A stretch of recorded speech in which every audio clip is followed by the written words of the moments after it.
Grind is just like waking up 5 a.m., working, you know, super hard. You may or may not like your job. You may or may not like what you're doing, but just really like grinding it out to get to that like next level, that next rung, that next promotion, more money. Exactly. Grinding. Exactly. And I think it's been a huge part of Black culture, particularly like this strong Black woman mantra where you're just supposed to do everything. I gotta feed my babies regardless. Right. Yeah. Right, you know, but like grinding. Yeah. And for me, you know, the ungrind is just really anti-grind. You know, it is really, if you're gonna grind for anything, you're gonna grind for yourself. You know, like I consider eating like vegetarian food grinding for myself, you know, but the ungrind is all about, you know,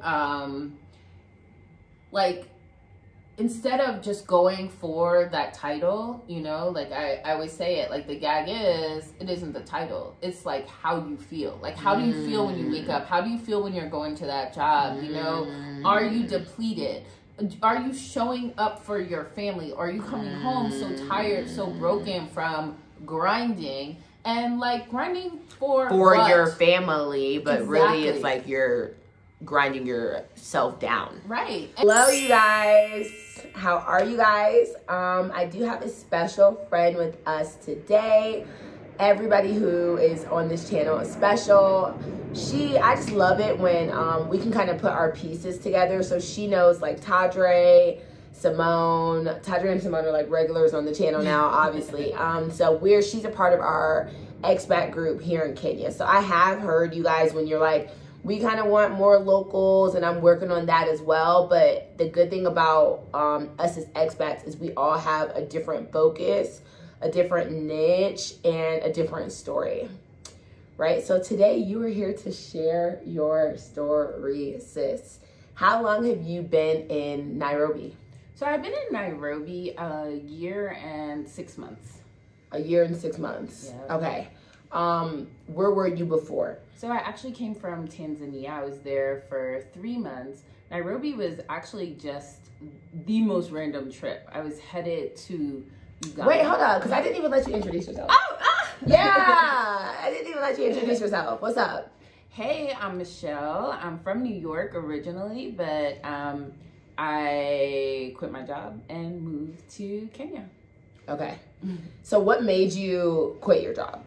I quit my job because I really just wasn't really feeling it anymore. I wasn't inspired. I'm a pediatrician, preventive medicine doc, and I was working for a large health system. Loved my job, but I had like lost the oomph, you know? I was no longer feeling like I was bringing anything to my job anymore. And I was actually doing really well, had a great team, but I just didn't feel it. You know, I felt like I was just showing up, taking up space, and I didn't want my life to be that. You know, I didn't want to feel like I was giving second best to my life. So I just decided that there's more out there. There's got to be more. I have conquered this, and it's time to make room for someone else, make room for someone who would be inspired to do this role. Yeah, I just decided to quit and go. Do you have kids? I do not. Would you have done that if you had kids? Absolutely. You know, I think it's so important that where you spend most of your time, which is work, where you spend most of your time, you are inspired and you are really feeling like you're giving your best self, because that's taking you away from your kids, that's taking you away from your family. And if work is not really giving you any kind of energy, you're not feeling charged up, when you come home, you're like depleted, you know, you're not really present in your life. So do you think that's realistic for everybody?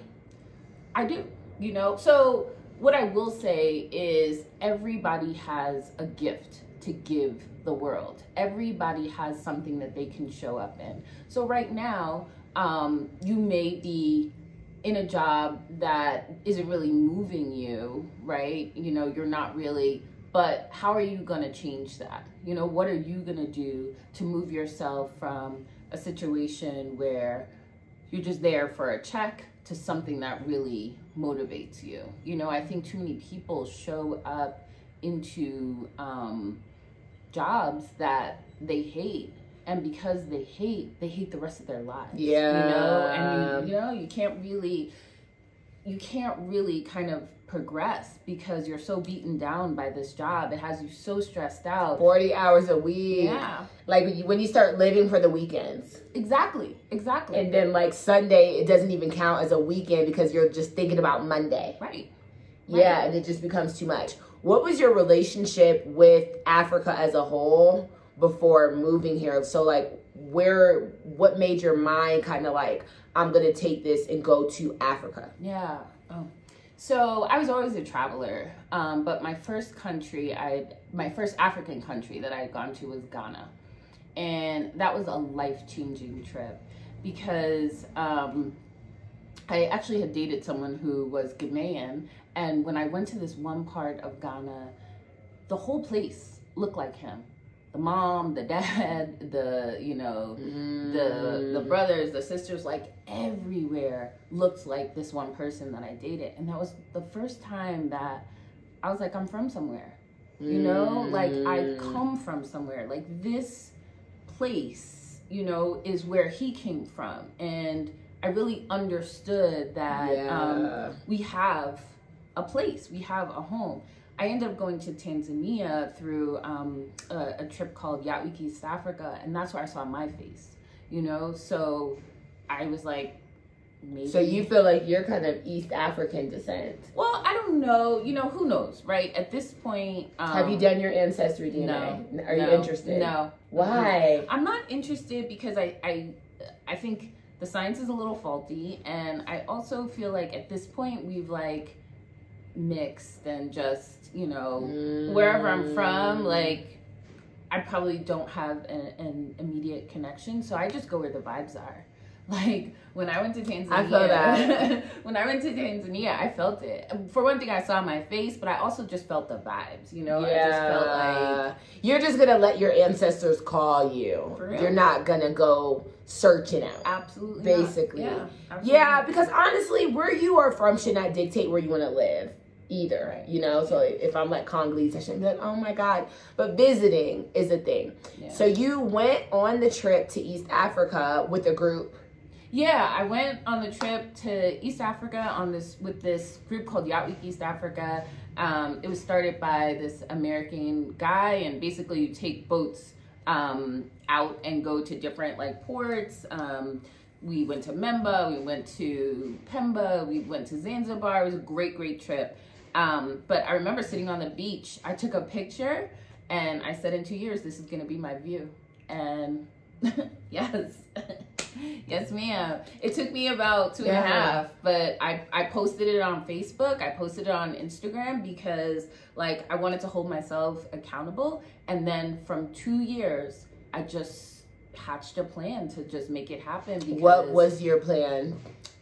So I already owned my apartment, right? So I knew I needed to come up with a rental situation. For one thing, I bought my apartment when people were like still peeing in the elevators. Like when I bought my apartment, it wasn't like super nice. It wasn't fancy. What area were you in? It was Brooklyn. It was Clinton Hill, Brooklyn. But you know, it went from people peeing in the elevators to like, you know, fancy schmancy, you know, other Brooklyn's people. like gentrified now. Exactly. Yeah. Exactly. So you did it the right way. Yeah, you know, yeah.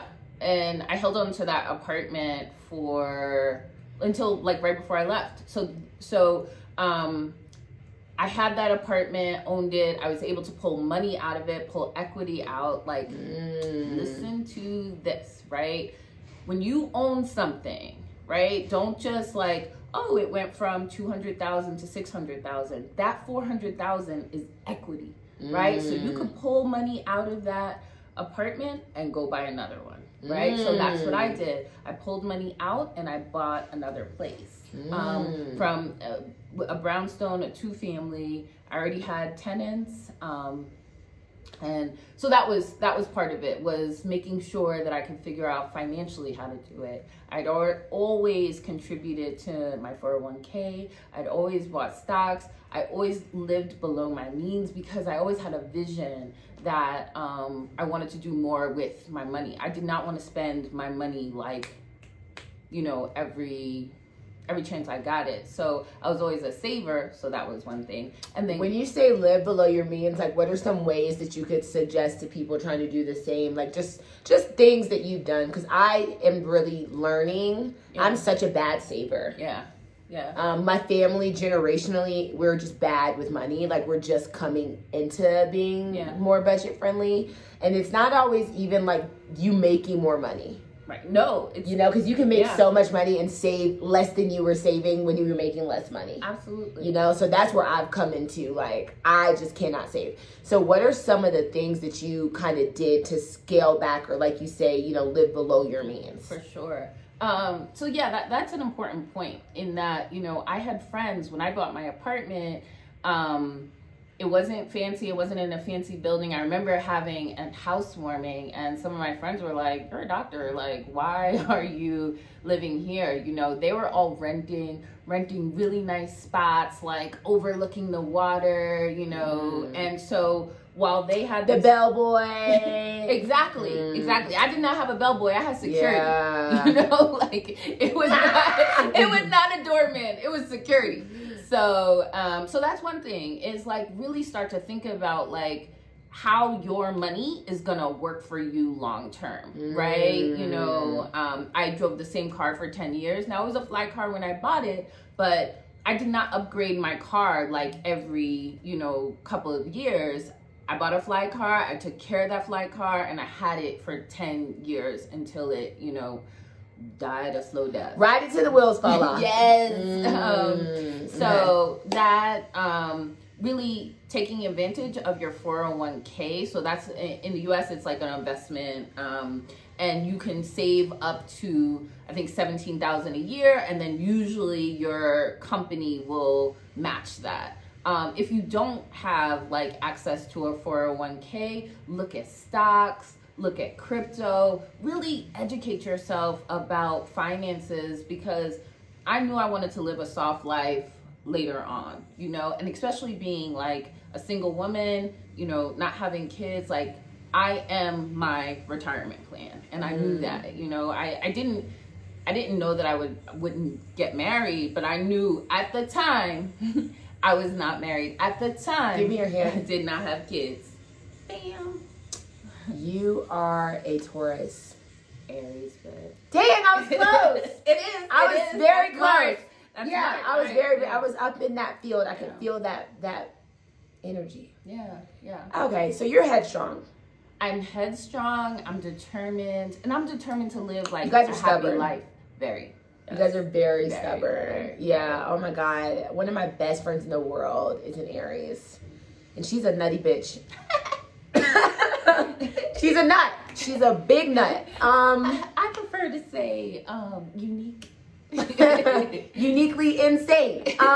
Yeah, so you were contributing to your 401k. Did you plan on having kids? I did. Yeah, I planned on having kids. I planned on getting married. Like I planned on the like whole fairy tale. And that's actually another gets me into something else, is I changed my personal narrative. Like I used to kind of sit home and just wait. I have so many friends that never bought a place because they didn't want to buy a place because they were waiting for my husband. Yeah. So, you know. Oh, I hate it when girls say that. If you have the right husband, he will turn your spot into a investment home. Exactly. And then get y'all a house. Yep. All of it. Like it's common sense. Yes. Yeah. And it also sets you up that you don't have to find someone that is also secure. You can actually marry the best man, you know, and maybe his finances aren't as great as your finances. But it's okay.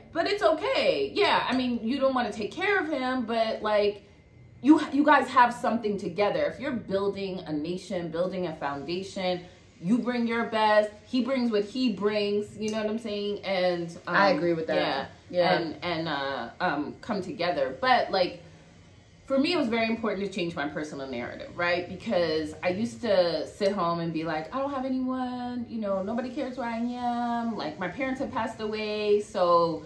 Do you have siblings? I have a brother, yeah. Okay, you guys close? Yeah, very, very, okay. very, so lovely. But I was like, oh, I don't have anyone to answer to. Like, nobody's really looking for me. Why weren't you dating, though? Because you're attractive. Oh, yeah, I was dating. Okay. I was definitely dating. I'm still dating. But, you know, it just didn't work out, you know, to, what like, were some marriage. of the reasons?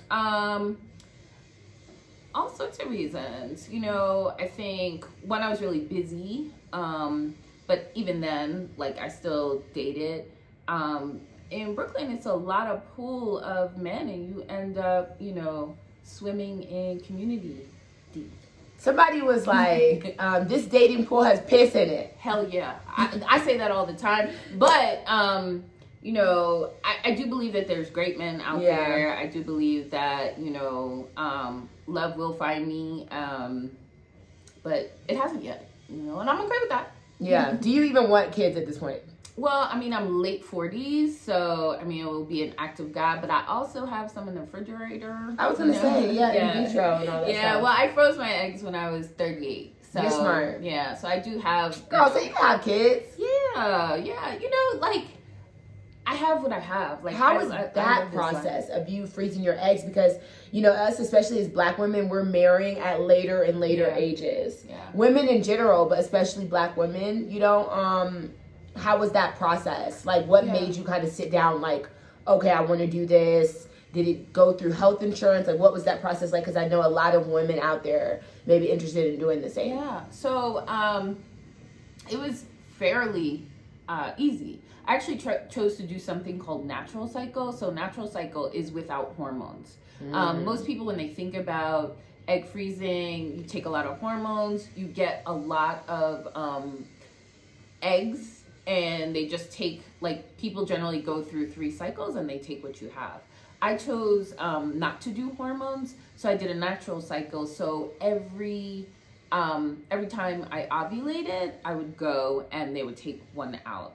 So I did it without anesthesia because it wasn't a lot. You know, I was, like, up for the process. It's basically the same as going to your GYN. Okay. It was not bad. I did not go through my insurance. I paid cash because I was going to a place that I really felt very comfortable with. I didn't feel comfortable with the people or the place that my hospital would have paid for. So I chose to pay cash. I think it's a great investment. I think any woman over the age of 33 should think seriously about freezing your eggs, because you just never know, you know, what would happen. So the worst that could happen is you throw them away because you don't need them. Exactly. Or you sell them. Or, like, there's so many other options that you can do. Would you ever sell your eggs? I may sell them for, I wouldn't sell them. I would give them for research, you know, just to see, like, you know, how they could do this whole process better. What were my eggs like at 38? And what the whole thing that even prompted me was I had fibroids, and I was even going through working with a reproductive endocrinologist anyway, so they suggested it. Yeah. But I would highly, because it just gives you so much flexibility. It's like an insurance policy. You don't feel like you have this big, like, clock. Clock. You know, I feel like a lot of women in general marry, like, because you're pressed for love, because you're like, oh, 35. Yeah. They say that 35, my eggs are going to start, you know, and, like, when you take that biological pressure off, and it puts us at the same playing field as men. Like, men are like, oh my God, like, I'm not married. They don't give a crap how old they are when they get married, you know? So that's really good. So basically, you know, at this point, you had your eggs frozen. You are liquidating, you're not liquidating, but setting up investment properties, not really, like, betrothed to any love situation, and you set your date to go. Yeah.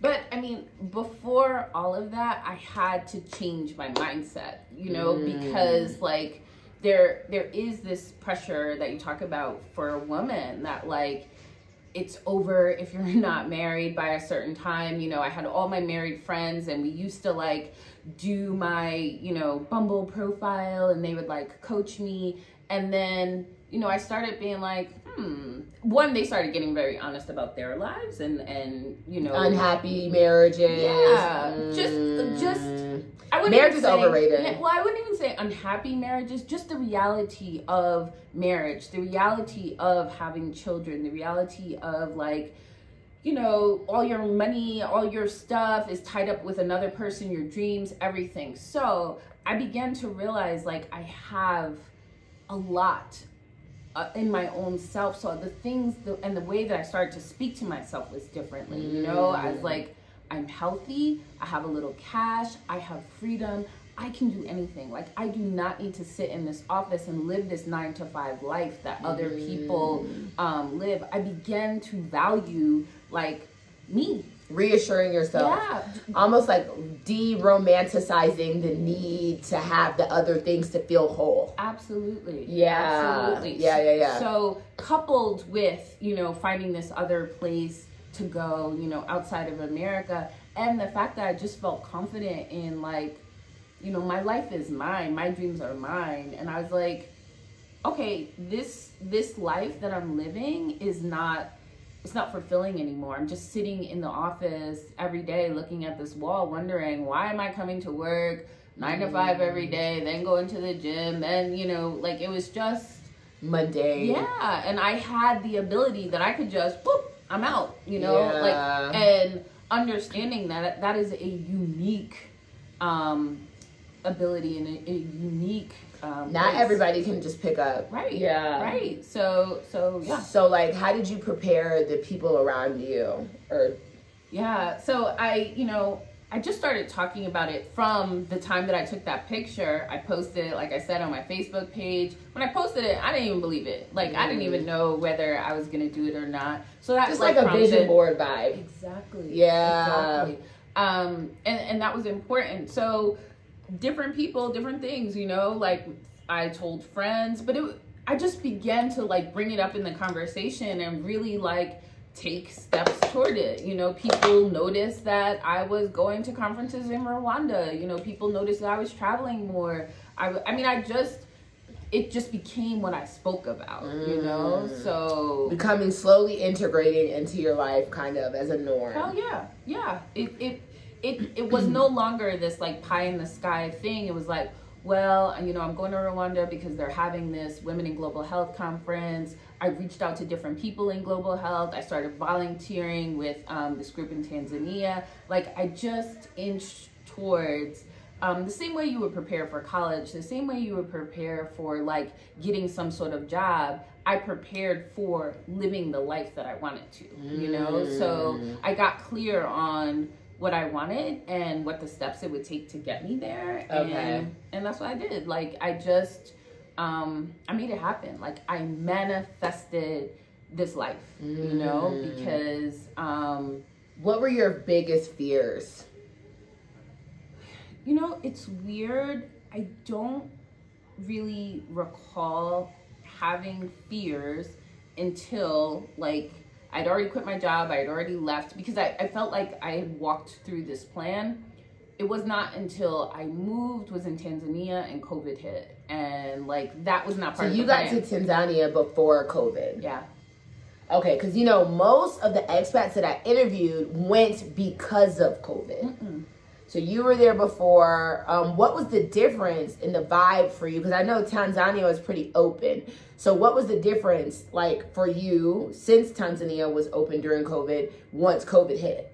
So really, like, I got there February 20th, right? When it was just in Italy and in China.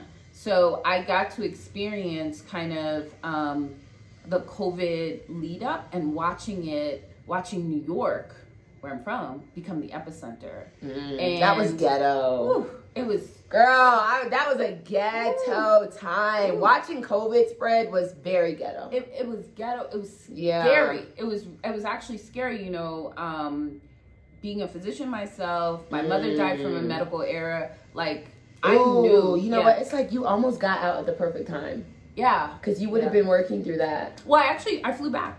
I flew back. Wow. So when New York became the epicenter, I flew back because my brother was there, my niece and nephew, and I knew if they got sick, someone had to advocate, right? Like somebody had to. Wow, that's really sweet of you. I mean, it wasn't sweet. It was at that point for me, seeing someone die of a medical error that I love. It was mandatory. Not an option. Yeah, like so you in Tanzania, you had already had a place, or were you like doing Airbnb? Well, I had an Airbnb that I had stayed at multiple times, but I had an Airbnb that was a long-term Airbnb. I had planned to stay at that place until July, and I wasn't really sure when COVID was happening, even when it was like creeping up in New York, that I was going to leave.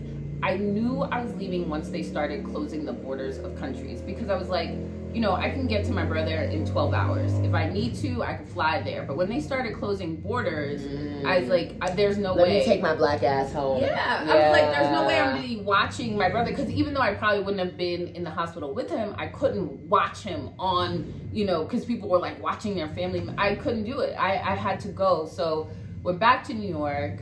Where did you stay? I stayed on my couch from my old apartment in my brother's house for 7 months, sleeping on the couch, just really kind of rethinking my life. I had quit my job. All my stuff was either in storage or I had given it away, and here I was back in this little room. It was like an office. Some people may have just been like, you know what, maybe this is a sign. I did start to think like that. I did start to think like maybe this, maybe like really it was like, what are you doing? Like what you had this job, you were making this money, like your career was on auto, what are you doing? But I just knew, like, as time progressed, right? So COVID, George Floyd happened, all sorts of other shenanigans. COVID was killing Black people. It was killing Black and brown people in the first inception of COVID. Yeah. So that it just like I was like, I cannot do this. Although I signed up to volunteer for my hospital, I wasn't able to.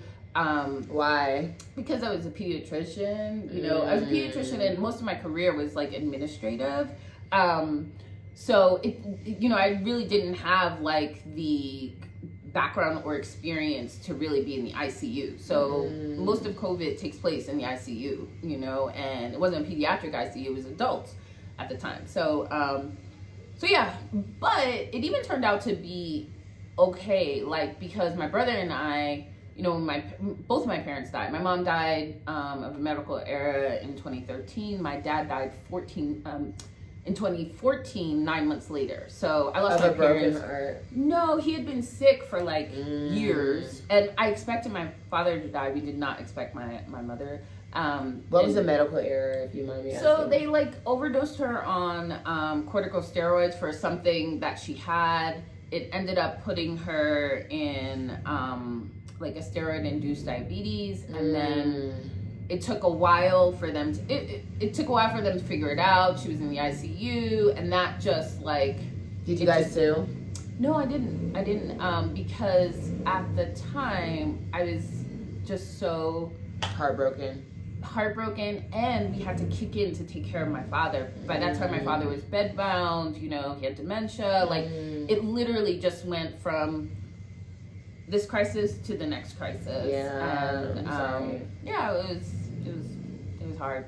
Yeah. But and that's actually how I got my job that I left. I had actually started that job 1 week before my mom died, but it gave me so much energy to like focus in, put all your energy, never happen to another family, and to also keep your mind off. Yeah, something to kind of like hone in on. Absolutely. Maybe Yeah. So you were sleeping on your brother's couch for 7 months. Yep.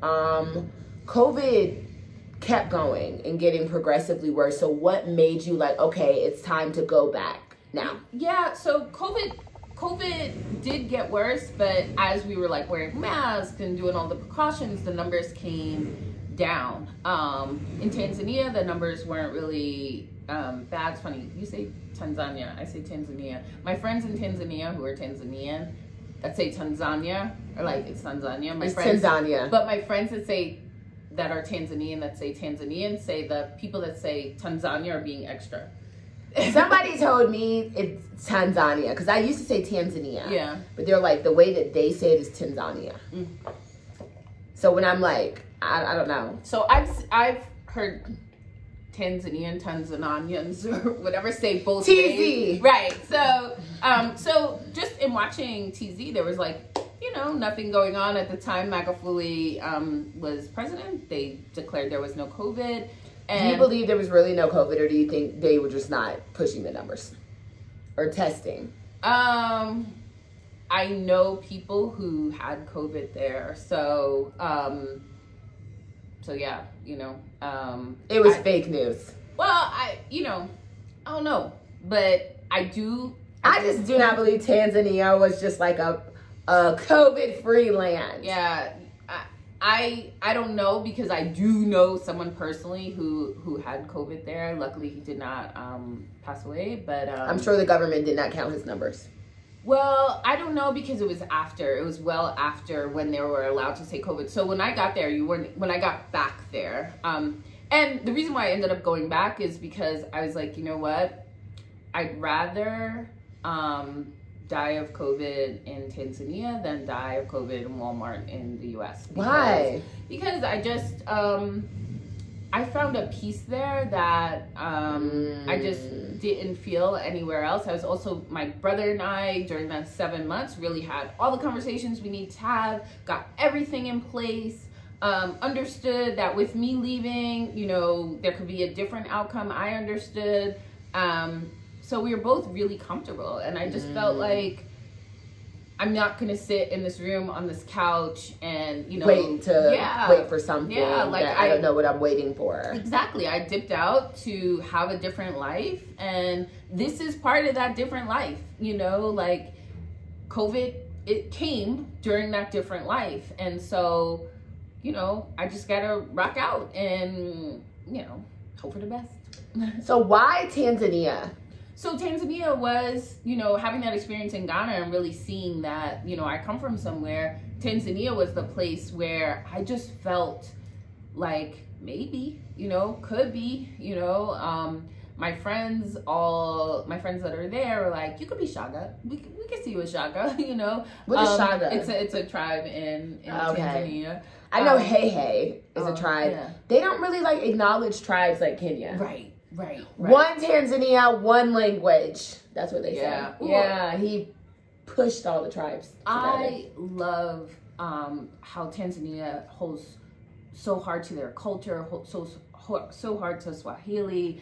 Girl, the M-Pesa texts are in Swahili. Yeah, I love it. I was like, this is wild. This is I love it. Place. I love it. Because they're like, if you're gonna come to our country, you gonna manage how we manage. Can you send both? Damn. I liked it, and my Swahili was so much better there because people really weren't trying with you. Like, you had to at least make an attempt to say what you were gonna say. I use the Google Translate app. Yeah. So I was using Pimsleur to really learn Swahili, and I got a lot better. But those 7 months on the couch and then coming back, and I was only there for another 2 months, two or 3 months before I left. Was trying to go to Uganda, but they kidnapped Bobby Wine, and my friend was like, "Don't come here." They what? You remember when Bobby Wine? He was the other candidate for. He was the opposition. Yeah, he was the opposition candidate. And he, was taken into custody. I don't know if that's kidnapping, but was taken into custody, and it without permission. It caused this whole big thing. Yeah, that's ghetto. You don't want to go up in there during a internal civil war situation. Yeah, so COVID. It's just too much going on. Yeah, my friend was like, don't come here. So another friend was like, why don't you check out Nairobi? And I so hold on. Go back. Okay. We're in Tanzania. Mm-hmm.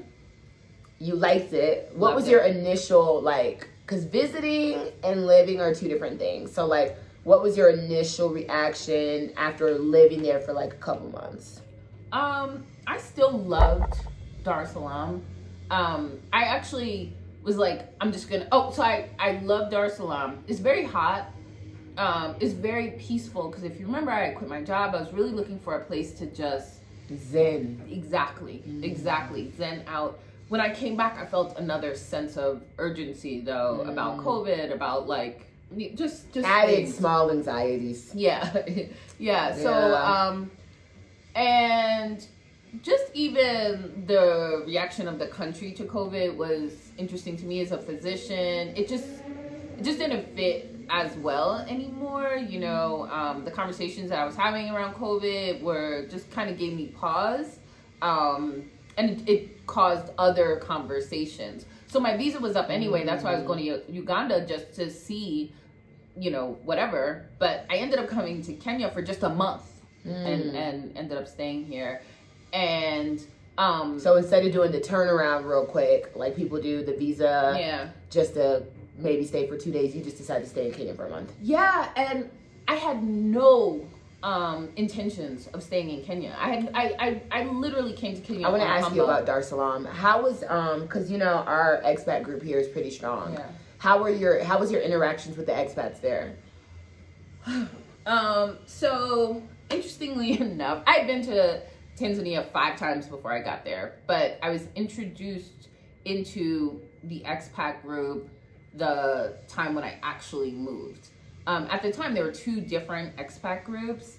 By the time I left, their inner struggles, there were like 9 expat groups, because they would like get into different like squabbles and had really strong feelings, because a lot of them came because of Magufuli. Exactly, because of the relax. That's what I'm saying.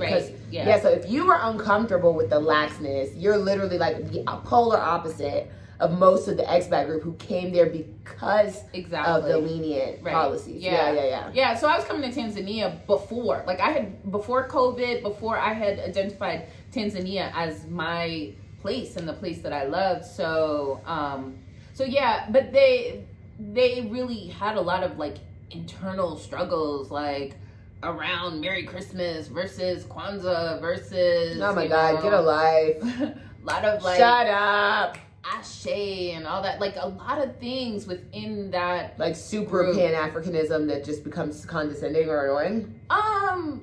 Yeah, like, because Africans don't even celebrate Kwanzaa, which was my point. One of kind of the only times that I really engaged with some of the other groups was like, Kwanzaa is something that African Americans, manufactured. Yeah, like it actually has no relation to anything. Right. We can't pinpoint where it came from. Which, well, we do know where it came from. It was started by someone who was trying to pull in all these different parts of African heritage. Well, that's what I'm saying. All these different mangled parts. There's no like, it's from here in Africa. It's just like that.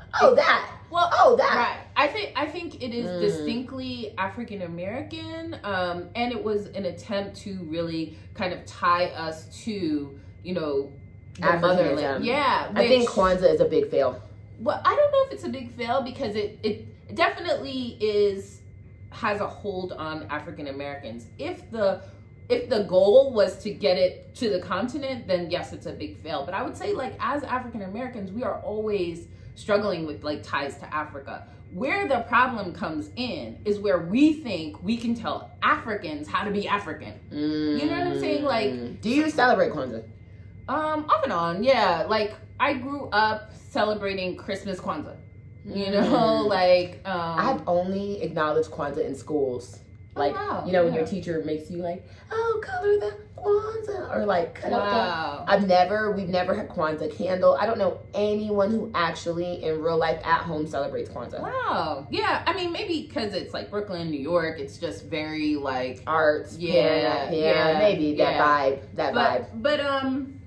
But yeah, I just think it's this attempt to have some sort of tie, which I don't have a problem with. My problem is African Americans saying like, this is African. Like, no, it's not African. Right. It's African American. It is an African American attempt to find some sort of connection. They probably acknowledge Christmas more than Kwanzaa. Absolutely. Yeah. So, so my interaction with this larger, because they were by far the larger group. I think there was like 400 families at one time that had left and come to Tanzania, was minimal, because there was a lot of strife in those groups. They really and I think, you know, it speaks to like trauma that we have as African Americans, really kind of always trying to define, you know, who we are, trying to define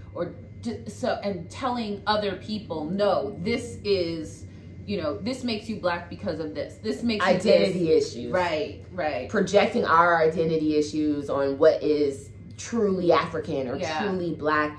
Yeah, that's annoying. You don't really have time for that. Did you have local friends? I did. Yeah. So when I came, all I had was local friends. So I came and like met people, and because I had been like 5 times, you know, I was working with some of the doctors that were there. I had, you know, a bunch of local friends from the trip that I took. I only had local friends initially, and then met some of the African Americans, and some I'm really cool with. Some are very, very cool. They were there for other reasons. I don't think I have any of the kind of post-COVID arrival as I don't think I keep in touch with any of them, just because it was hostile. Yeah, you know? Just not a good feeling, not a fun feeling. It was hostile. What were some differences? So you were working with doctors, you said, in Tanzania. Yeah. What was the differences that you kind of saw in the healthcare system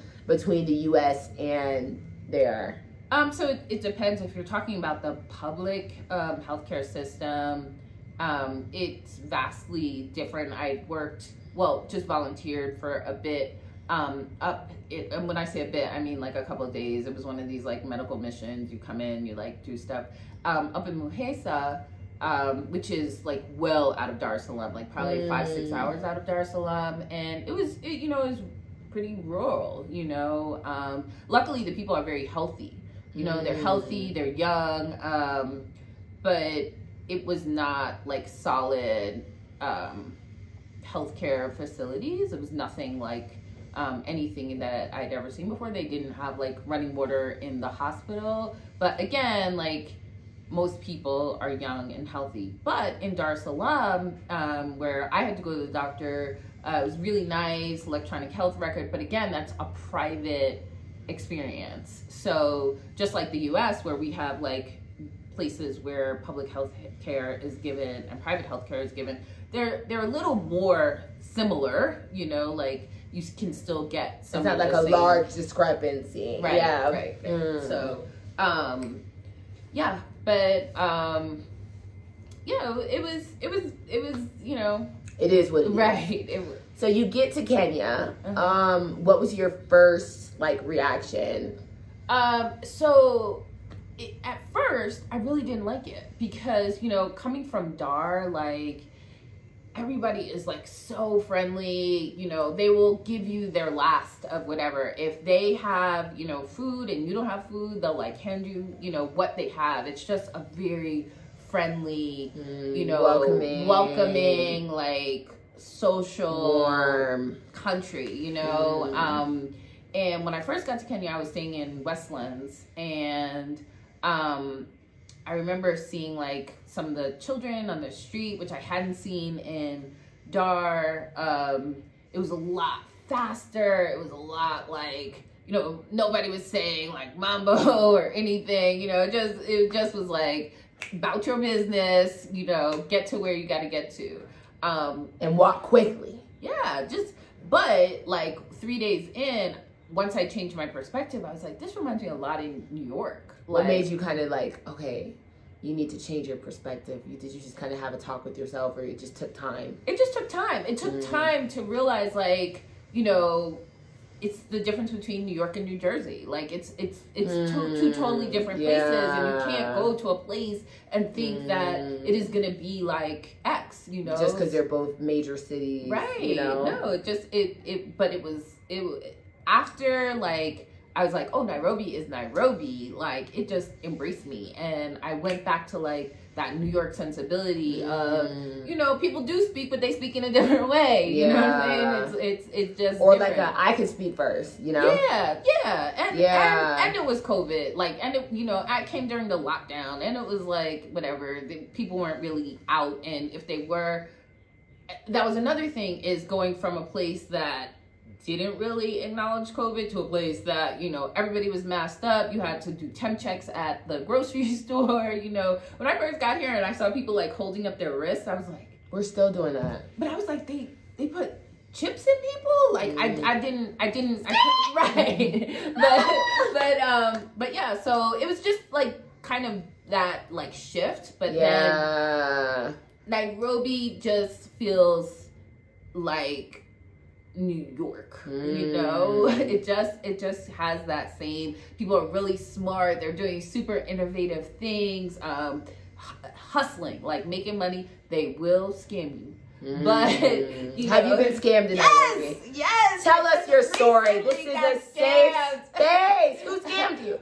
So there was this Jameson concert where DJ Envy and Manny Fresh. Oh my God, y'all was talking about that in the group chat. Exactly, girl. So I knew something was smelly. My friend Karen is from New Orleans, so Manny Fresh. I went to Hampton, and Brett, DJ Envy went to Hampton. You know, I don't like DJ Envy. Really? Okay, well, anyway, we, you know, so I was like, okay, we're gonna get there, whatever. It was DJ. Sold out, yes.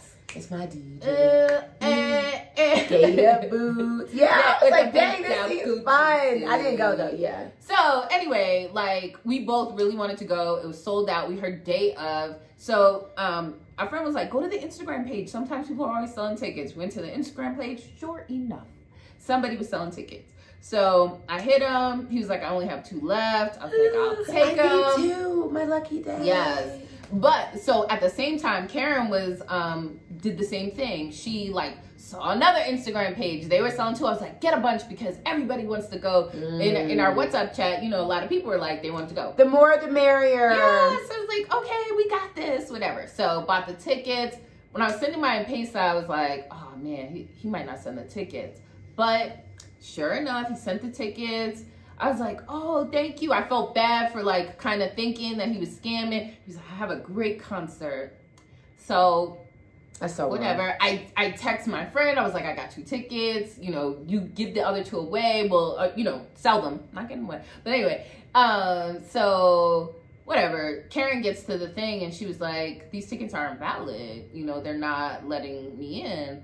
And I was like, oh man, maybe mine are too. So I was like, Karen, send me a picture of yours. Same name. He done bought these tickets or whatever, took pictures of them, sold them multiple times. So Karen called him. He's like, oh, no. Because we had his phone number, his Gmail, his M-Pesa. He's everything. Everything. So Karen calls him. He's like, no, just wait at the door. I'm coming to get you. Of course, he never came. A little context really quick, you guys, for y'all in the U.S. M-Pesa is kind of like Apple Pay, but it's linked to everyone's national ID number and your passport. So, like, it's very, very secure. It's a very secure method of paying, I would say. Yeah. Yeah, because it's directly linked, and you can't have multiple. Right.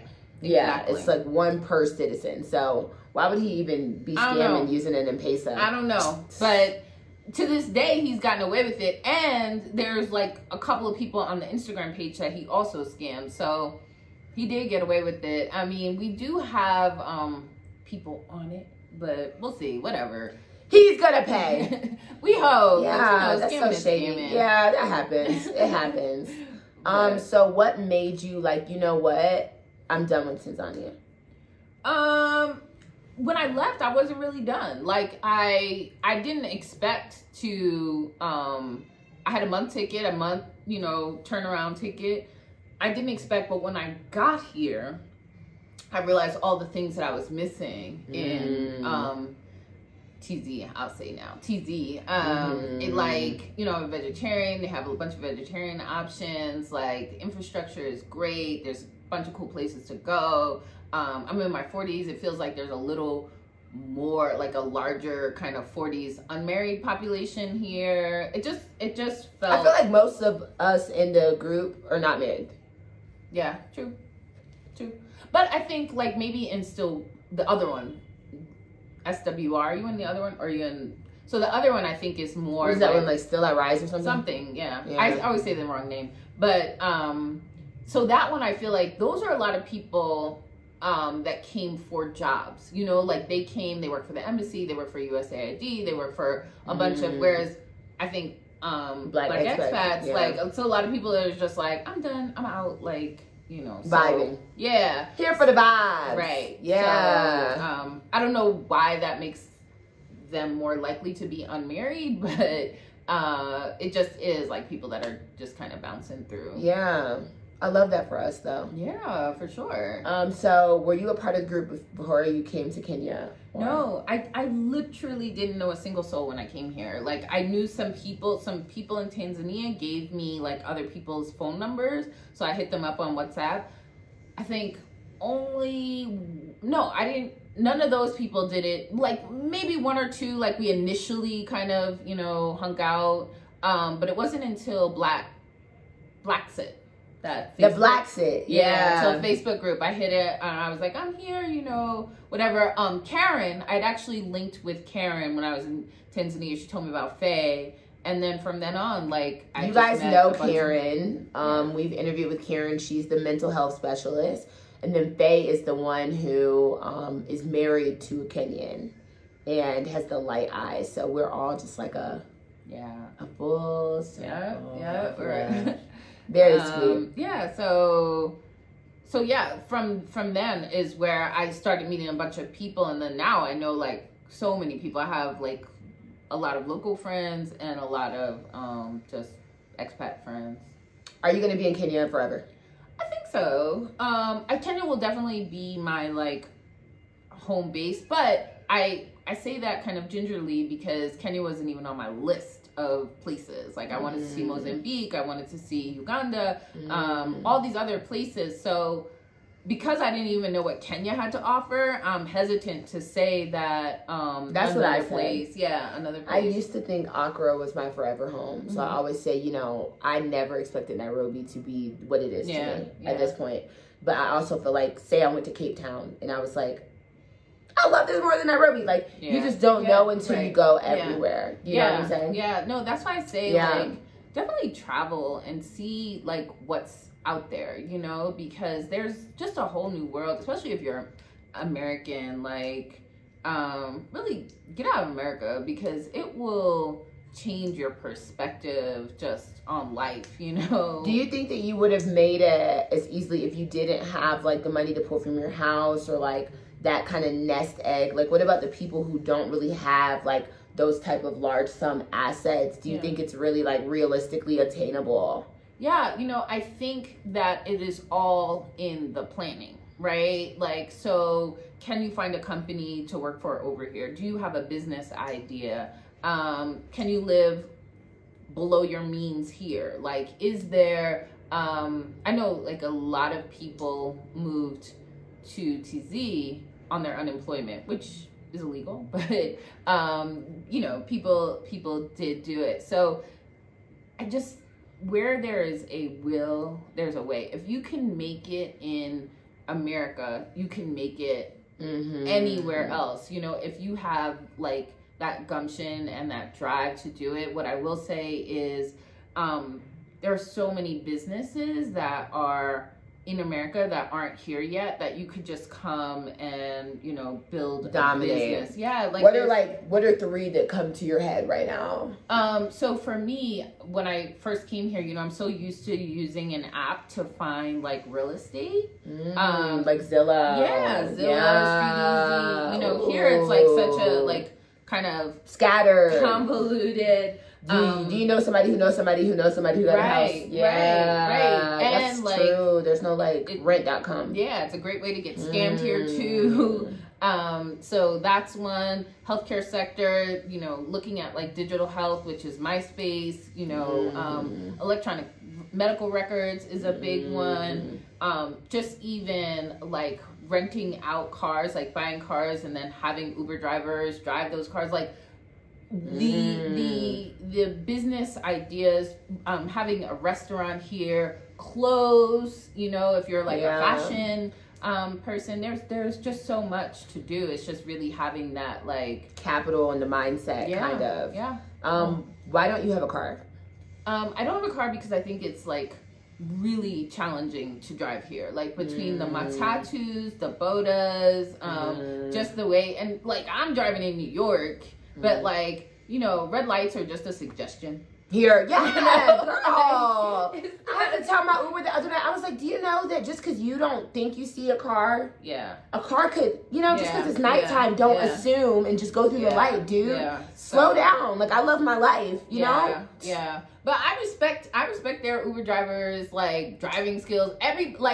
The thing here is like everything is a vibration. It's like everything is you know, like some sort of harmony, some sort of rhythm that I just don't know yet. So I'm not about to get in a car and mess it up because it still flows very nicely. Like I've seen maybe 2 accidents, and those were like bodas. Bodas are motorcycles. So whatever they have going, like, they make it happen. I just know that I don't have that like magical whatever they're doing. Yeah, so, driving in Ghana is pretty rough too. Yeah, I think Africa, period, the roads, there's just not that like strict regulation. Like you'll never get pulled over for like, oh, you didn't put on your turning signal, like that type vibe. Yeah. You know what I'm saying? Court citation for that type of thing. Yeah. Yeah, it's interesting. You know, it's something to learn. I just know I'm not here to like mess it up. Yeah, or question it. Yeah. I'm a question it for sure. I'm just gonna rock with it. I get in where I fit in. You know what I'm saying? I'm not like coming here. You're really laid back. I am. I'm super laid back. Yeah, and you're so I respect, chill. But I also respect like other people's, like, this is how y'all do it here. Okay, I'll try and, you know, figure it out because like respect your way of knowing. Yeah, this is their world. Like I'm just, you know, I'm a visitor. I'm a returning At what point cousin. do you? At what point do you? Because if you plan on staying here, at what point do you not consider yourself a visitor? I think, and that was actually a realization that I came to really recently. I think as an African American, you know, I don't really have a home in America. I don't necessarily feel 100% home here either. You know, I think I will always feel somewhat of a visitor. Yeah. But I mean, like, I'm like a third cousin or like a returned kidnapped child, you know, but I'm like, the feeling of like home still eludes me. And although I feel generally welcomed, I don't feel like, you know, it was the romanticized like, I'm home. Right. Oh, God. Yeah. Right. It's kind of like if you're in somebody's house and you know that you're welcome, but there's just certain things you don't want to do because it's not your house. Yeah. You know what I'm saying? Yeah. But it's also like, it's also quite comforting because, you know, it used to hurt me here because, to your point, in Kenya, people always want to know like what tribe you are. And when people would ask me what tribe I was, I would be like, I don't have one. You know, I'm not. But now I realize my tribe is African American. Yeah, like, we're a tribe. We are a tribe. Like, we are a tribe. We left, I think Simone made this point. Like, we were taken from somewhere, moved to another place, and we started a tribe. We have our own vibe. We have our own kind of language. You know, people from Cali, West Coast look different. People from East Coast, from the South, like, but we are, when we all get together, we do have some sort of collectivity. We have a commonality. We have a whatever. So it took me really coming here and living here to like understand that. I didn't appreciate my African Americanness until I moved here. Me neither. Well, because, you know, I grew up like my mom, we had these like posters called like Kings and Queens of Africa. And, you know, I had pretty like, not radical, like they were very much like just middle class. Yeah, but they're woke. Very like, they were woke, but like Cosby woke. And not Cosby Show woke, you know, like just very like, you know, I'm from a very middle class, like Jack and Jill family. However, they always stressed that we were from Africa, you know, and we did Kwanzaa. You know, my mom was like head of the African American group in school, whatever. It's almost like when you're African American, it's that flip side of the coin. So like when you're in America, you're like yearning for that Africanism, and then when you're in Africa and you realize that that's kind of here, but you don't have that like African Americanism. So it's a flip coin.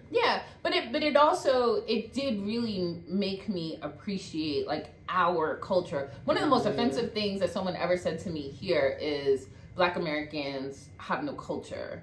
And it is a culture. But I was like, our culture's all over your buses. Like, what you say? True. Like, it's all over the matatus. Like, we have a culture in spite of being in captivity for 400 years, in spite of being removed from our language. I mean, like, even the fact that we have soul food, that is, food is a major staple of a culture, you know? Soul food, gospel music, blues, jazz, hip hop, like, the way we dress, our whole vibe, we have a culture. It is not to take away from anybody else's culture. I would never be so disrespectful to say, like, you don't have a culture. And it's so hurtful because you may not realize that you have a culture in the U.S. because there have been so many concerted efforts to dampen our culture, to say, or integrate it into pop culture. But also to just really push assimilation. Like, you know, I remember when I grew my hair out natural, like, it was a thing. Like, I can't even imagine you with straight hair. Oh my goodness. I was like bobbed out. I can't see that on you. That was a part of my like deconstruction of like America deconstructing. But you look like you have like, I could not just wear my hair like this every day. Yes, you can. I cannot do a wash and go, girl. Yes, you can. See, that's one thing. I can, but I just don't want to. It's too time consuming. No. Your hair looks like less time consuming. No. You have like 4A, 4B. Listen, I remember this girl, she was hating a bit. She was like, oh, you have regular black girl hair. Like this, you know, kind of light and curly girl. And so I have regular like hair. It's just there's no set hair that we all have. Right. Yeah. So it's really just the products. Like Kenyan women stop me all the time about my hair, and I'm like, your hair could do this too. It's just like getting the right products. The products that they sell in Carrefour are trash. Like they're not really made for our hair. Shea Moisture is too expensive. They sell Shea Moisture. Yeah, Shea Moisture works, but it's super expensive. I've actually started using Kenyan products. I use this thing called BUKE for like my conditioner. Have you tried Ashanti? I have. It's kind of watery. Yeah, I really like BUKE, and this other one called Sheba that I really like conditioner wise. Like it is really all about your products. Like if you get the right products, your hair, it may not have the same curl pattern as mine, but there is a way that you could have your own curl pattern and your own like vibe. So what made you go veg? That was random. Again, I like for one New Year's, I had always, since I was like 16, not eaten beef and pork. Don't remember why. Like I was always a hippie. I have no idea. I can't even remember the reason. But 16, I stopped eating beef and pork. About like 8 years ago, for New Year's, I was like, I'm gonna do 3 days a week vegetarian just to be like more healthy. I thought it would like, you know, be easier to like maintain weight, and you know, I'm a certain age, I want to keep it together, keep it tight and right. So I went to Colombia for New Year's, and like the last day of the trip, I got the worst food poisoning at this place called Morenita's. Food was good going down, but woo, it came out for like 2 weeks. I mean, 2 weeks I could eat nothing but like vegetable broth and just like, so since my New Year's resolution was like to do it 3 days a week, for that 2 weeks I only ate vegetables, and I was like, I guess I'm a vegetarian. So I have been a vegetarian since then. You, Tadra, and Simone all look really young for your age. Why, thank you. And do you think it has to do with you guys being veggies? Definitely. I think this is another like key point, if you take nothing away from this video, like what you do with your body, what you do with your finances will impact you years down the road. So like if you eat trash food, especially in the US, eat like all that fake food and all that processed food. You ever see those people, they're not even overweight, they just have like bloat. They're like, swollen. Yeah, that's the South. Yeah, exactly. The exactly. South, yeah, those all you can My eat doctor was like, in Atlanta, I remember my doctor, Craig Mack, he was like, the problem with Black people is y'all want to be thick and curvy. Y'all, the breads, the sugar, all these things that we normalize that are actually very profound silent killers. Yeah. Don't get it twisted. Mother is thick and curvy, but I'm thick and curvy with like organic food. I'm thick and curvy. No, you're shapely, but he's talking about like, that baby's just big boned. Right. Like, no, he's not big boned. He's actually morbidly obese because you're feeding him processed exactly foods. Yeah. He's actually eating like poisonous McDonald's and Popeyes and all those like, orange drink. Exactly. Like, eat real food. And you spend your money on things that will pay you. My phone died, you guys, so we had to switch, but back to the program as normal. We were talking about just what you put into your body. Yeah. And how you feel like that kind of keeps you. Yeah.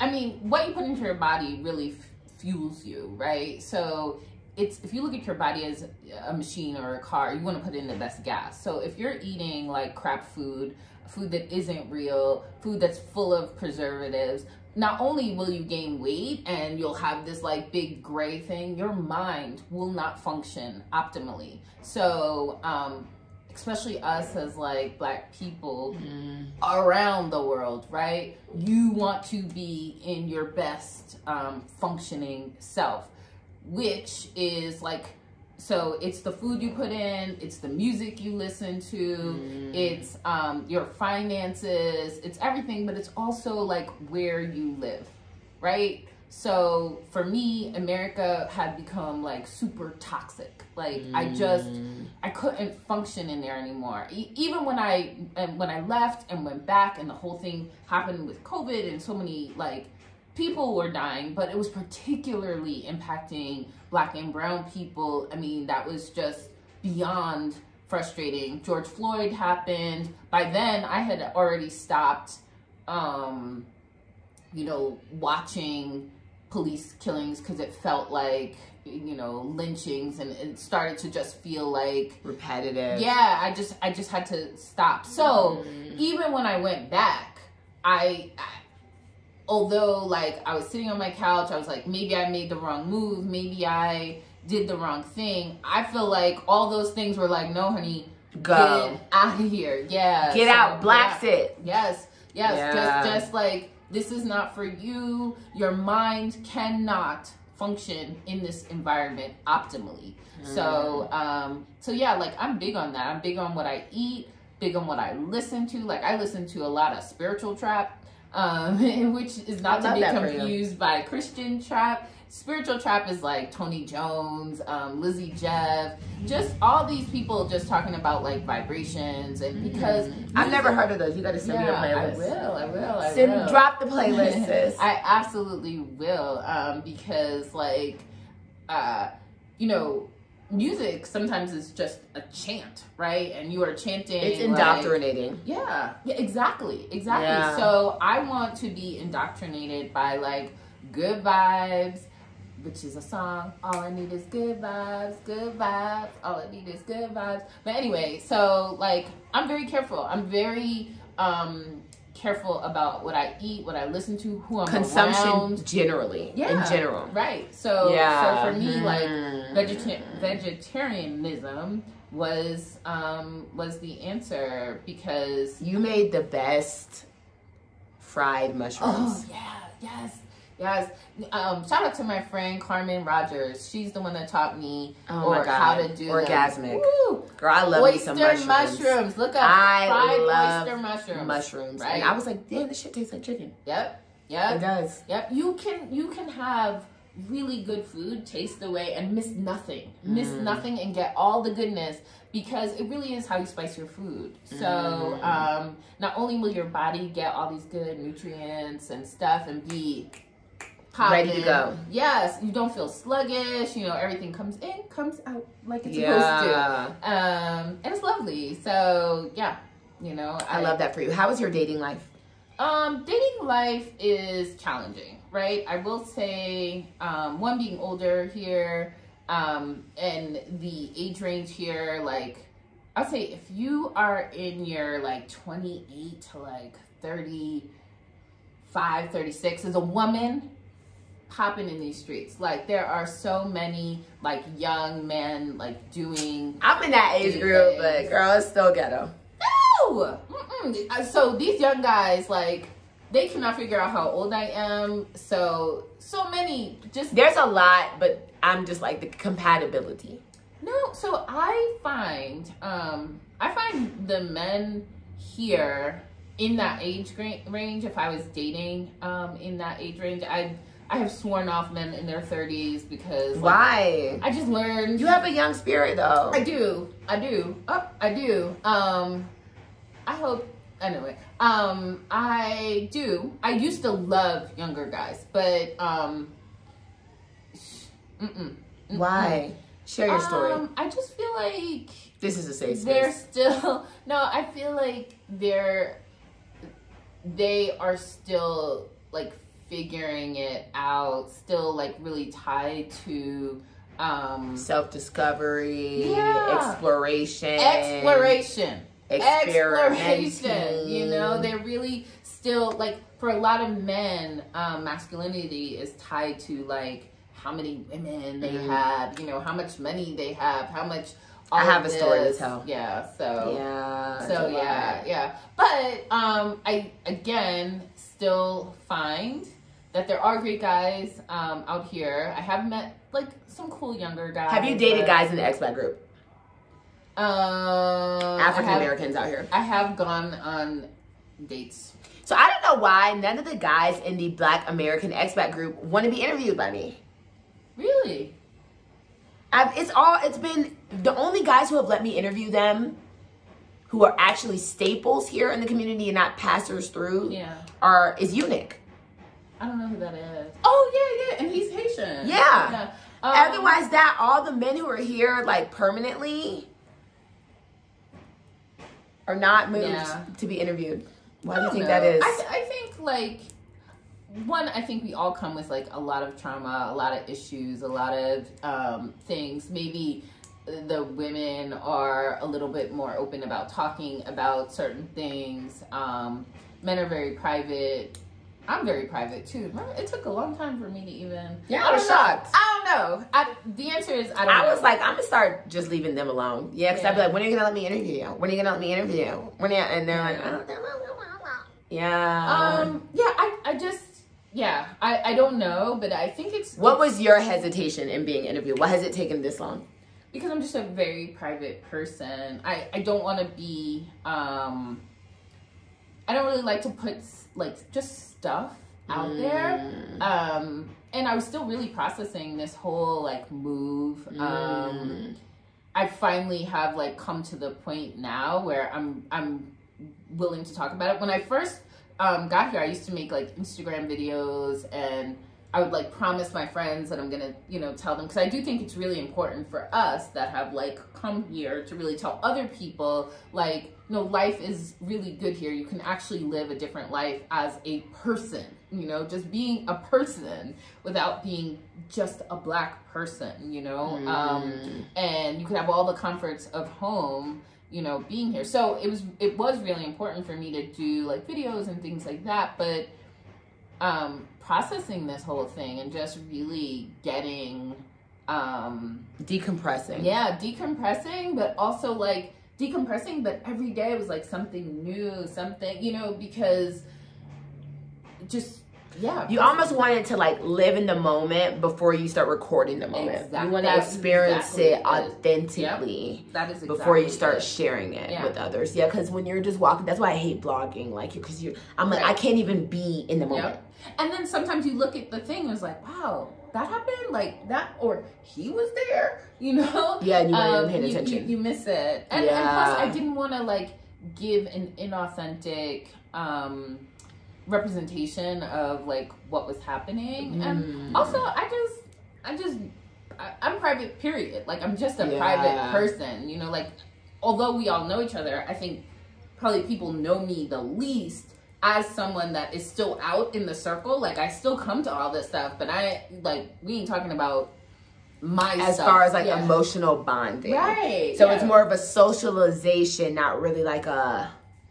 Yeah, like, I'm not like, girl, and then, you know, and blah, blah, blah. Oh my God, girl, you will not believe. All y'all know my business. Right. So I'm transparent, but I just like, well, no, it's different folk, different strokes for different folks. So like me talking about things and sharing it actually is therapeutic for me. Because that's just the way that it works for me. Yeah. And then I love to hear different viewpoints before I make decisions.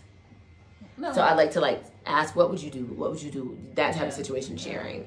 But also it's an age thing as well sometimes too. Yeah. It could be generational. It could be at 5 years from now, I could be like, you know what? I hate this. I'm done. Yeah. Like if I have a husband or like, you know, you just don't know. Right. So you don't want to. You don't know. It's in that moment. So in this moment, I do feel comfortable sharing, but you never know. Right. I could go to another country and feel a completely different way. True. And you live and you learn. I don't think I was ever a really open person, but I do find sometimes, and you see it with like just social media and like bully culture, you know, sometimes people will take your words and just, you know, all the time. Yeah. Throw it in your face. Yeah. So I was just very careful about that. So you're now building your YouTube.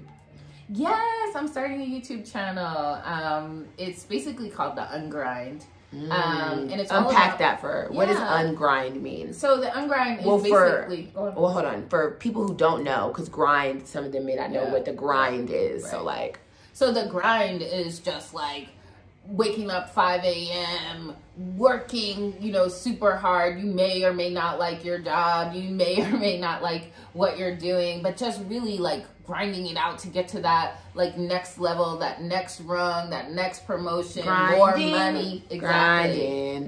And I think it's been a huge part of Black culture, particularly like this strong Black woman mantra where you're just supposed to do everything. I gotta feed my babies regardless. Right. Right. You know, but like grinding. Yeah. And for me, you know, the UNGRIND is just really anti-grind. You know, it is really, if you're gonna grind for anything, you're gonna grind for yourself. You know, like I consider eating like vegetarian food grinding for myself, you know, but the UNGRIND is all about, you know, like instead of just going for that title, you know, like I always say it, like the gag is, it isn't the title. It's like how you feel. Like how do you feel when you wake up? How do you feel when you're going to that job? You know, are you depleted? Are you showing up for your family? Are you coming home so tired, so broken from grinding? And like grinding for your family, but really it's like you're grinding yourself down. Right. And you know what this makes me think of when we're like, oh, I hate when people say this, like, we got to work 10 times harder. Like, for what? Yeah. Why? Nope.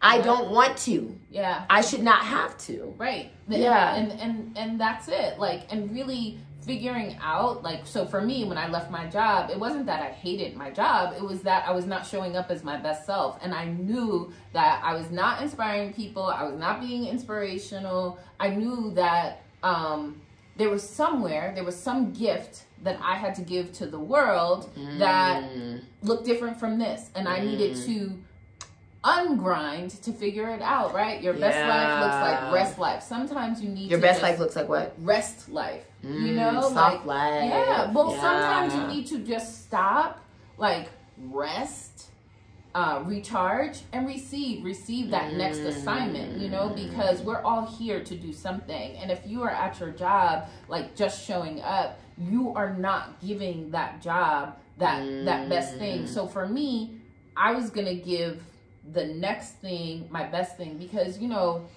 like hippies always say, myself included, like vibrate higher, right? And like, what does that mean, right? Everything you put out into the world is a vibration, right? So if I, you know, am putting out some like half-baked things, like something, that next vibration is gonna be half-baked, right? Yeah. But if I am like showing up saying like, you know, my words are inspiring, my words, so you will take this word, right, and go do something different with it, you know, like full throttle energy transmission. Yeah. So all of that is a vibration. It could be a negative vibration or it can be a positive vibration. People who felt like you were feeling on the job, most of them don't say, you know what, let me leave. They actually become like the negative Nancy Cancer of their job workplace. Yeah.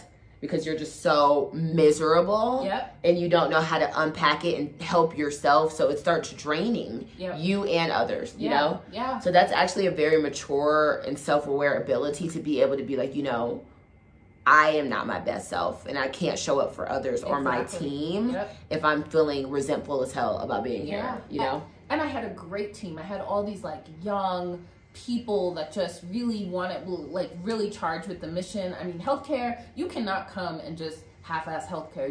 You shouldn't, because like people's lives depend on it. So I have this team. I don't want no doctor who don't want to be there. Hell no. Exactly. Go up. Right. So I had a great team and I really could have coasted at that point. Like I was very senior. I had, you know, built up capital. But when I was looking at these people that were working, you know, underneath me, I saw their passion, I saw their drive, and I knew I couldn't meet it. You know, like I was just, and it honestly would have been fine for me to stay there because my 15% that I was giving was enough, you know, at work. But I just knew they couldn't tell, but you could tell. Yeah, but and well, like I think probably they could tell, but my 15% was solid, you know, like enough.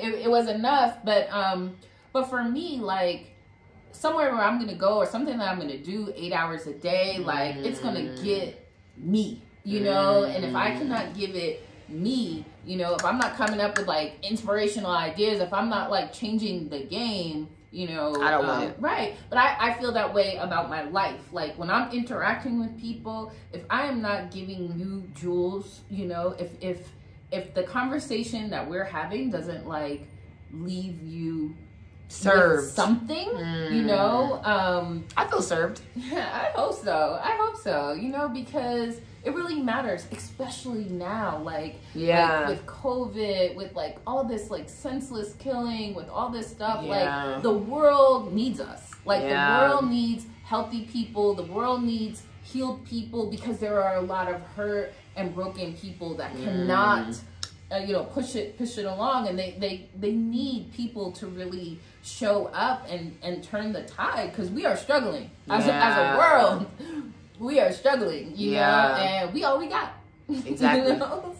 So you're a push for the ungrind. How are you gonna push that on your channel? Yeah, so really it is really gonna give a step-by-step of how I came to be, how I decorporatized myself, how I prepared and planned to kind of move, and really how I found the ungrind. I had to get very comfortable with here. Like people always used to be like, well, what are you doing? And I would say nothing, you know, and like not be forced to come up with something, come up with a title, come up with a whatever.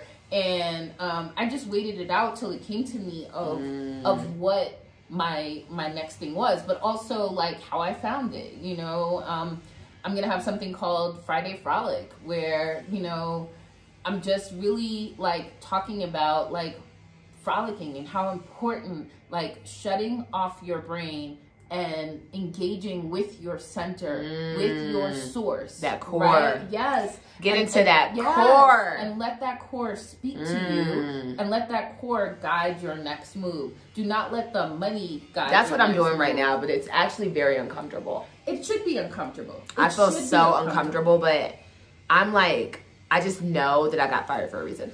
Listen, I respect you so much. Like, I watched this most recent video when you like moved into this apartment, and for one thing, you're young, right? Yeah. Like it is the 20s. You are making 20s mistakes. Yeah. The 20s mistakes fuel you, right? Like, so understand. I'll be 30 next month in July.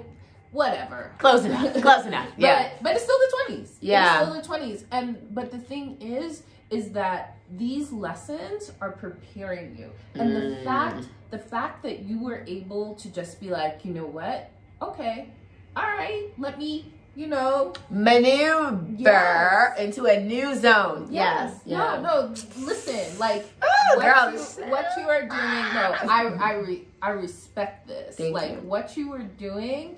One, you will learn a lot. You will learn a lot from this time period in your life. I bet you will do some things differently, but you will also do things because like, this is just you. Yeah. You know what I'm saying? You are doing this. You are manifesting your next move. So I hope, because I feel like if something doesn't feel right, and that's what I just had to keep telling myself, like, if I can't be my most authentic self during a 40-hour work week, I'm not living. Who are you? Yeah, who are you? I'm not living. Who are you and what are you giving? Yeah, so I'm just letting, like you said, I'm speaking to my core, which takes time. Yeah. And you don't know how long, but I'm ungrinding. But you also said you're uncomfortable. And it is uncomfortable when you are accessing your source because you were a teacher, you worked for this thing. That was the definition of who you are. You were a teacher before when you were working, wherever else. You are now deconstructing and becoming something else. That is myself. Uncomfortable. Yeah. It was uncomfortable for me.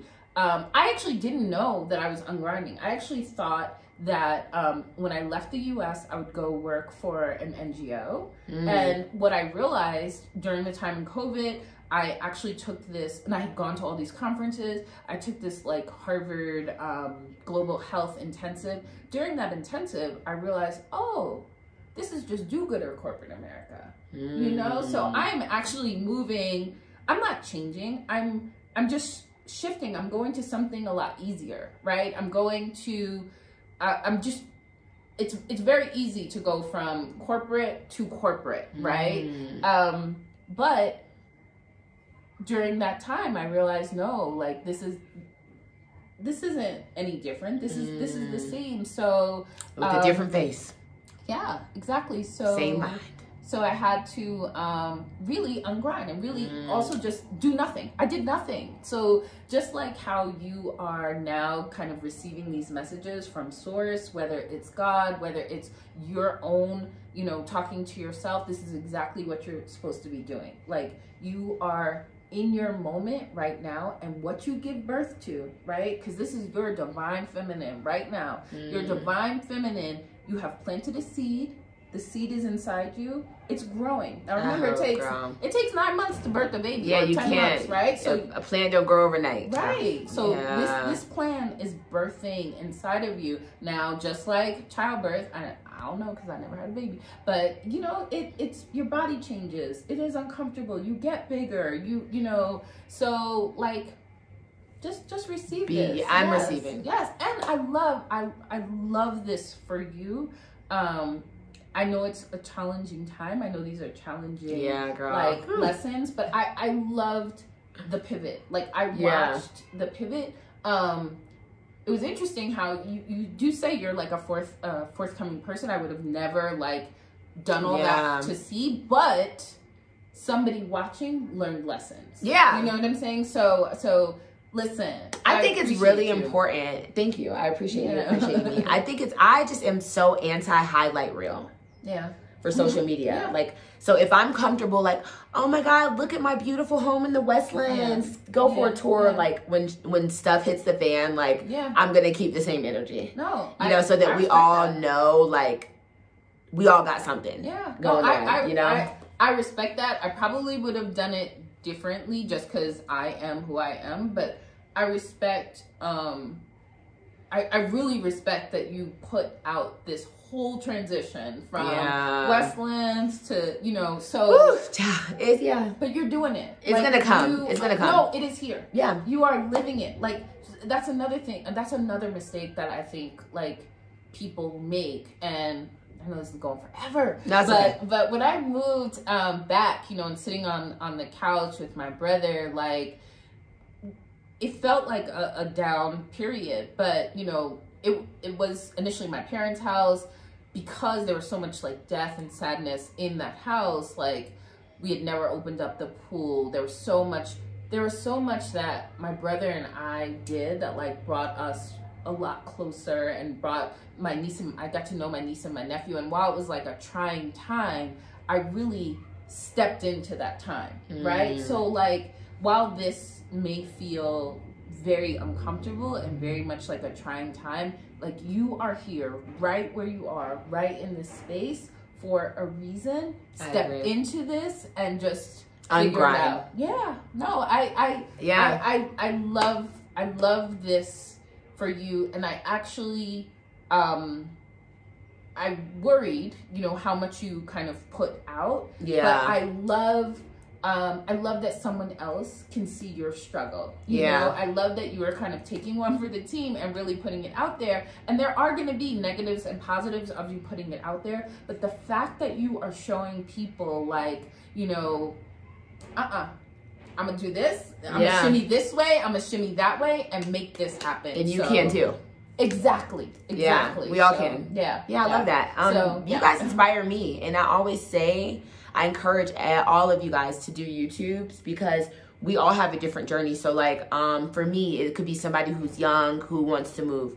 For Tadre, someone who's into fashion, or, you know, Simone, different, traveling. Everyone has somebody who will be inspired. So even if we can just bring one person and change their life, that's what matters.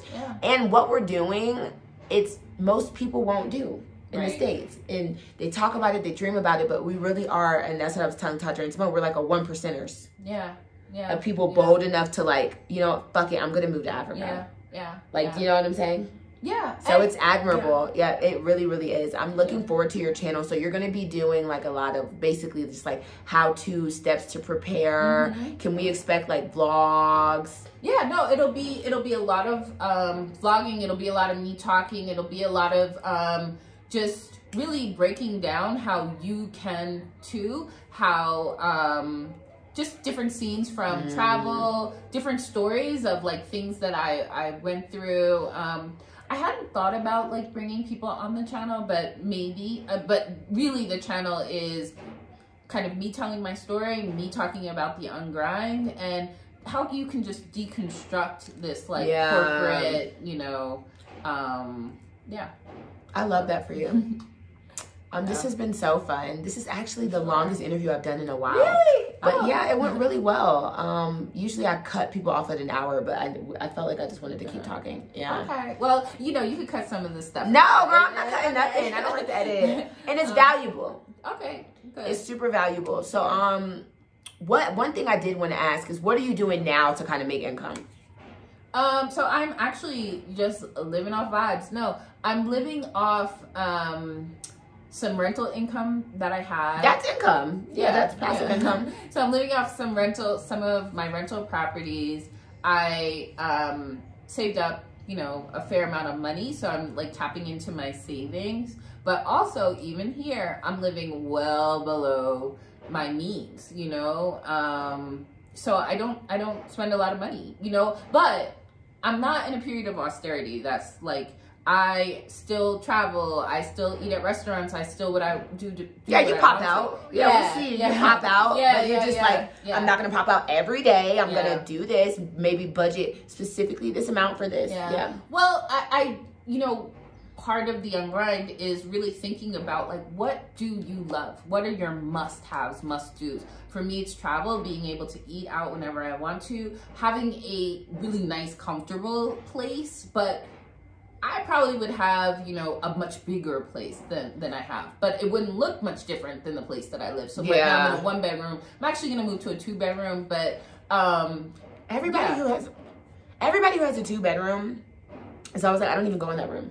So for me, it's more about like having a space for my friends to travel. Okay. Like I really want people to come, because there are a lot of people on the cusp, particularly women in their late 30s, kind of 30s to like 50s, that have made a lot of money and, you know, are wanting to move, whether they On the want to brink. move with their family, so they just need you want a host. Space, to come and see. I feel that. So. I feel that. Yeah. I have actually felt more happy in this small space than I was in my big apartment. I used to be so lonely and like always want people over, and it was just like so large that it actually sent me into a depression almost some nights. Like I would hate going home. I would want to be out more because it's just like felt so lonely at home. And when I say like you're learning lessons, that is also a lesson, right? Yeah. Because like I think people surround themselves with like stuff and big flashy things, and when they come home they're really like empty and lonely. But you in this kind of smaller space, I love the vibe of this space. It has good energy. Yes, I love it the does. energy of this space. So recognizing that, like this is what I need, right? Right so now. This is what you need. Then you can recreate it again, and you could recreate it for $200. You could recreate it for $3,000. Right. So finding the way that you can recreate I like a that vibe, you just said that. It's the entity in itself. Right. Yeah. Right. Based off of what you need at that moment. Right. Because I think so many people just surround themselves with stuff, and because they surround themselves with stuff, they have to make more money. Right? Like because they have like a bigger space, because they need a car, they need a boat, they need this, because they still have not found that source that they can access. But once you find your source, and really understand what your source is, you don't need stuff. You don't need to make a whole bunch of money. I'm not against people making money, but I am against money enslaving people to like a job or a grind. Yeah. So I always have just been telling myself, like, when I close my eyes, I don't want to have regretted any time. Yeah. When it's all said and done. Yeah. Yeah. So sometimes when you don't want to take that leap, like God will take it for you. Yeah. Yeah. The spirits will take it for you. But also, like, I think that's taking it outside of you. I think I believe when like you are in a situation that you are not happy and you are not, a space in your life, you're not performing. So what you are putting out, right? The product that you are putting out are going to put certain vibrations into space. It's that half vibration you were talking about. Yeah. When you give in a half vibration, and it's just gonna, it's gonna hit come some full circle right back. Yes, to you. Yes. I try and give love, give positivity, give good energy. And if I can't, I'm not there. Like if I'm not feeling you or feeling a situation, I try and remove myself, because I know what I'm gonna, give is not gonna be good. I really try and place myself around people, places, things where my machine is spewing optimal something.